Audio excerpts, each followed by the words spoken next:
नमस्कार, आप जुड़ चुके हैं वेल एक्सप्रेस न्यूज के साथ। मिशन स्टेटहुड चेयरमैन हमारे साथ जुड़ेंगे। जो आज यात्रियों से भरी बस पर एक हमला हुआ है, जो बस आ रही थी शिवखोड़ी से, लगभग रियासी में आकर उस बस के ऊपर एक हमला होता है और वो दुर्घटनाग्रस्त हो जाती है, यानी कि अपना संतुलन खोकर वो बस नीचे गिर जाती है। लगभग 10 लोग अभी तक जो है ये बताया गया, अभी तक उनकी जान जो है इस बस दुर्घटना में कहा जाए या आतंकी अटैक में कहा जाए, अभी तक जान जो है जा चुकी है। डिपल साहब, आप क्या कहेंगे? लगातार देखिए, आज शपथ समारोह चल रहा है दिल्ली में, मोदी जी शपथ ले रहे हैं, हमारे एलजी भी वहां बैठे हुए हैं और जम्मू में इतना बड़ा हादसा जो है वो हो गया है। क्या कहेंगे इस पर आप? जी, ये एक बार सिर्फ हमारे रियासी शिवखोड़ी के यात्रियों से भरी हुई बस सुनने में आ रहा है कि कटरा से की तरफ आ रही थी और उन श्रद्धालुओं के ऊपर जो हमला हुआ है, ये पूरे देश के ऊपर हमला मैं बोलता हूं, और ये दिल दहलाने वाली हमला हुआ है, जिसमें सुनने में ये आ रहा है कि 10 से ज्यादा लोग शहीद हो गए हैं और बहुत से क्रिटिकली इंजर्ड है। और मैंने सोशल मीडिया में देखा है कि शायद एसएसपी का भी वहां पे बयान आ गया है कि आतंकवादियों ने गोलीबारी की है बस के ऊपर और बस अपना संतुलन खो बैठी, जिसकी वजह से बस एक गहरी खाई में गिर गई। और लेकिन अफसोस की बात यह है गुलशन कि ये आतंकवादी आते किधर से हैं। अब कश्मीर से आतंकवाद जो है वो हमारे पीर पंजाल की तरफ बढ़ना शुरू हो गया है। पुंछ, राजौरी, स्वरनकोट, मेंढर, बिंबर गली, नौशहरा, डांगरी में, टोपीपुरा में हर रोज शहादतें हो रही है हमारे सुरक्षा बलों की भी, और टारगेटेड किलिंग्स हो रही हैं। तो ये बड़ी अफसोस की बात है और ये उस समय हो रहा है वाकया, और ये मैं कहूंगा कि ये बौखलाहट है आतंकवादियों की कि उन्होंने कश्मीर में और जम्मू कश्मीर में भारी टर्नओवर जो वोटों का देखा है उससे घबरा गई है, और जम्मू कश्मीर के लोगों ने आतंकवाद का जवाब वोटों से दिया है और मेंबर पार्लियामेंट के चुनावों में दिया है। आज मैं सुबह भी अपने माननीय डायरेक्टर जनरल ऑफ पुलिस जनाब सुहेन साहब का बयान सुन रहा था, तो उन्होंने भी यही कहा कि लगभग 80 के करीब आतंकवादी हैं। अब ये आतंकवादी जो है ये लोकल टेररिज्म से शिफ्ट होकर के ये फॉरेन टेररिज्म नजर आता है, बढ़ रहा है यहां पे। लेकिन जम्मू कश्मीर पुलिस हमारी जाबाज बहादुर पुलिस, इसका मुस्तैदी से उन्होंने मुकाबला पहले भी किया है, आगे भी करेगी। हमें जम्मू कश्मीर पुलिस के ऊपर पूरा पूरा भरोसा है। और साथ में मैं ये कहूंगा गुलशन, डिम्पल जी मेरी बात सुनिए। देखिए, जो लोग इस दुनिया से जा चुके हैं, जबकि वो यात्रा कर कर आ रहे थे, ये यात्रा करने के लिए जा रहे थे। अगर देखिए अब हमारा यात्रा शुरू होगी, सुरक्षा के लिहाज से प्रबंध चौगन हो जाएगा, लेकिन यात्रा ऑलरेडी शुरू हो चुकी है। बहुत हो चुकी है इस वक्त जा रही है। तो इन इलाकों में क्या वो जो कहते हैं कि जो आर्मी की और बिल्कुल होती है वो। गुलशन भाई, मैंने आपके चैनल के ऊपर ही ये ब्रेकिंग न्यूज देखी जिसमें आपने ये गुलशन खुद ब्रेक की न्यूज की इतना बड़ा आतंकी हमला हो गया है। और ये जम्मू कश्मीर के ऊपर नहीं, सिर्फ रियासी, कटरा या चिनाब वैली के या पीर पंजाल के ऊपर ही नहीं है, पूरे मुल्क के ऊपर ये हमला है। अब तो 370 नहीं है, अब रियासत को तोड़ के मामूली सा यूनियन टेरिटरी में बना दिया। जम्मू कश्मीर के ऊपर जम करके पूरे मुल्क में राजनीति की गई, जम्मू कश्मीर को बदनाम किया गया, 370 400 पार की दुहाई दी गई, वो तो हवा खैर निकल गई। लेकिन इनके दावे जो आतंकवाद को लेकर के थे वो झूठे साबित हो रहे हैं। मैं ये आज भी मैं ये जम्मू कश्मीर पुलिस को, मेरी बात सुनिए, ऐसा तो नहीं लग रहा कि जम्मू कश्मीर में जल्द इलेक्शन होने वाले हैं, कोर्ट ऑफ कंडक्ट लग रहा है, तो इस तरह की वारदातें करवा कर उस इलेक्शन को टाला जाए? जी, ये आतंकवादियों की बुखलाहट है गुलशन, और ये बुखलाहट में उन्होंने ये सिविलियंस के ऊपर, शिवखोड़ी के यात्रियों के ऊपर हमला किया है। और अफसोस की बात देखिए, 4 दिन पहले भी अभी एक शिवखोड़ी से बस में कम से कम 22 लोगों की शहादत हो गई और 70 से ज्यादा लोग जख्मी हो गए। यानी कि वो यूपी से आई हुई बस थी।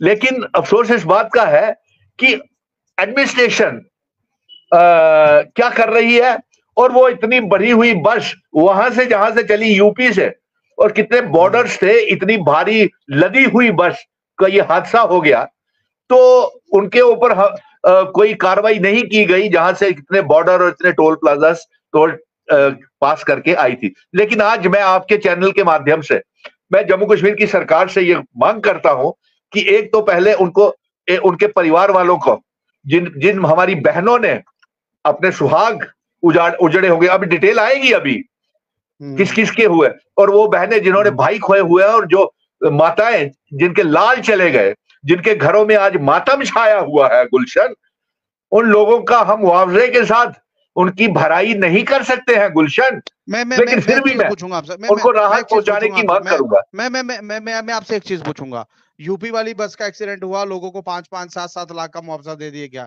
लेकिन जो आज एक्सीडेंट हुआ या कहा जाए आतंकी हमला हुआ है, इन लोगों को क्या दिया जाएगा? क्योंकि एलजी साहब तो दिल्ली में शपथ ग्रहण समारोह में बैठे हुए हैं वहां पर।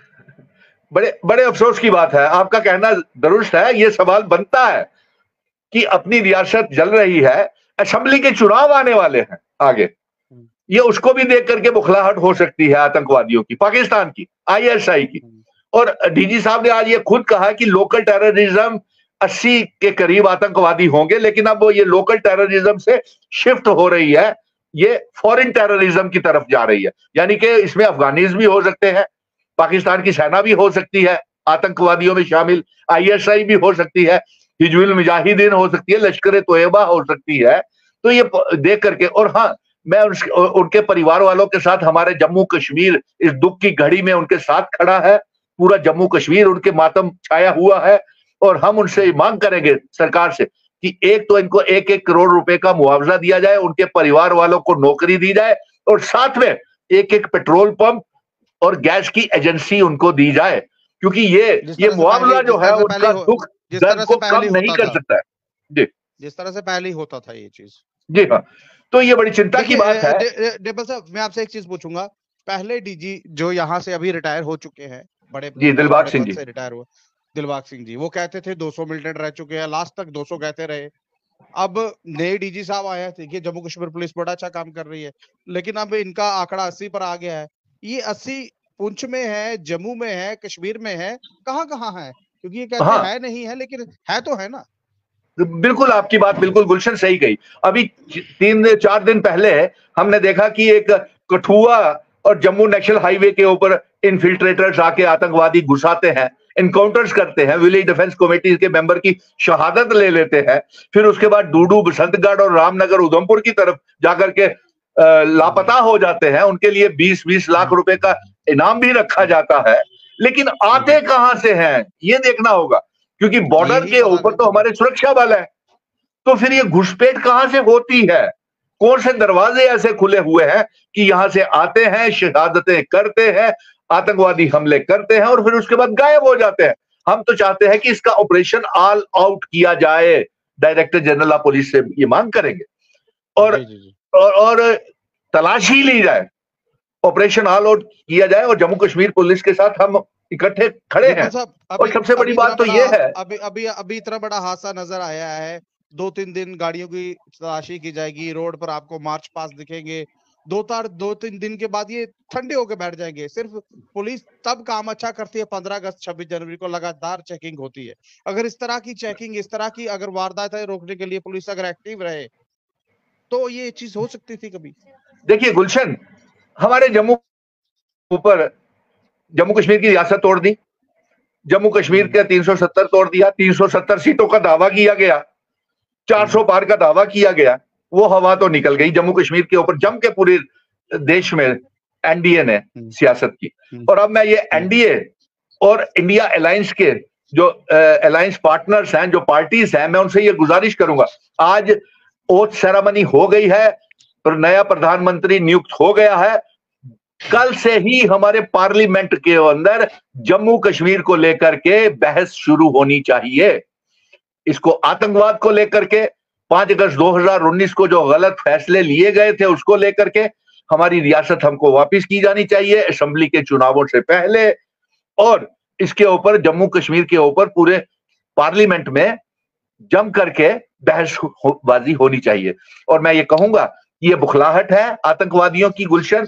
ये पहले तो जम्मू कश्मीर के लोगों ने इनका मुंह तोड़ जवाब दिया आतंकवाद का, पार्लियामेंट में भारी टर्नओवर वोटिंग करके।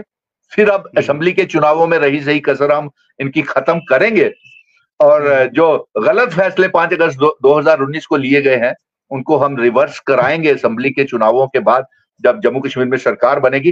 लेकिन अफसोस इस बात का है कि आज बड़ा मातम छाया हुआ है जी, जी, जी। घरों में, उन परिवारों में मातम छाया होगा। इस दुख की घड़ी में हम सभी जम्मू कश्मीर के लोग इस दुख की घड़ी में उनके साथ हैं, और हम भगवान से प्रार्थना करेंगे कल इसको लेकर के हम बड़े जोरों से जम्मू की सड़कों के ऊपर धरने, प्रदर्शन और आतंकवाद के खिलाफ रैलियां भी करने जा रहे हैं। जरूर जरूर सर।